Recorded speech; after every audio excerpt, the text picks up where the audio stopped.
തുറിച്ചു നോക്കിയെന്നും അപമാനകരമായി പെരുമാറിയെന്നും ആരോപിച്ച് UK സ്വദേശിനി നൽകിയ പരാതിയിൽ മലയാളി ദന്ത ഡോക്ടർ ജിസ്ന ഇഖ്ബാൽ 30 ലക്ഷം രൂപ നഷ്ടപരിഹാരം നൽകാൻ വിധി. സഹപ്രവർത്തകയിൽ നിന്നുള്ള തുടർച്ചയായ കണ്ണുരുട്ടലും താഴ്ത്തിക്കെട്ടിയുള്ള സംസാരവും അപമാനിക്കുന്ന തരത്തിലുള്ള സംസാരവും ഒറ്റപ്പെടുത്തലും ഭീഷണിപ്പെടുത്തലും ഉൾപ്പെടെയുള്ള അപമര്യാദ നിറഞ്ഞ പെരുമാറ്റം നേരിട്ടുവെന്നായിരുന്നു ദന്തരോഗ നഴ്സിന്റെ പരാതി. എഡിൻബറോയിലെ ഗ്രേറ്റ് ജംഗ്ഷൻ സെന്ററിൽ പ്രാക്ടീസിലാണ് സംഭവം. ഡോക്ടർ ജിസ്ന ഇഖ്ബാലും 4 പതിറ്റാണ്ടിലേറെയായി ദന്തചികിത്സാ രംഗത്ത് പ്രവർത്തിക്കുന്ന 64-കാരിയായ മൗറിൻ ഹൗസണും തമ്മിലായിരുന്നു പ്രശ്നം. ജിസ്ന അപമര്യാദയായും അനാദരവോടും പെരുമാറിയെന്നും താൻ സംസാരിക്കുമ്പോഴെല്ലാം തുറച്ചു നോക്കിയിരുന്നുവെന്നും ട്രിബ്യൂണലിൽ ഹൗസൺ ആരോപിച്ചു. ജിസ്ന ഇതെല്ലാം നിഷേധിച്ചെങ്കിലും ഹൗസന്റെ വാദങ്ങൾ പാനൽ അംഗീകരിക്കുകയായിരുന്നു.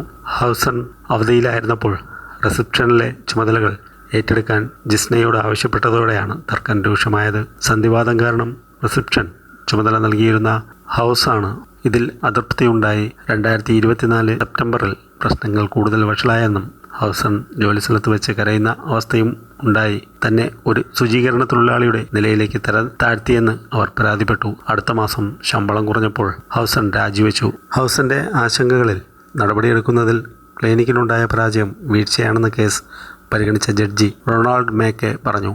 തിരുവനന്തപുരം ദന്തൽ മെഡിക്കൽ കോളേജിൽ നിന്നാണ് ജിസ്ന ബിരുദമെടുത്തത്.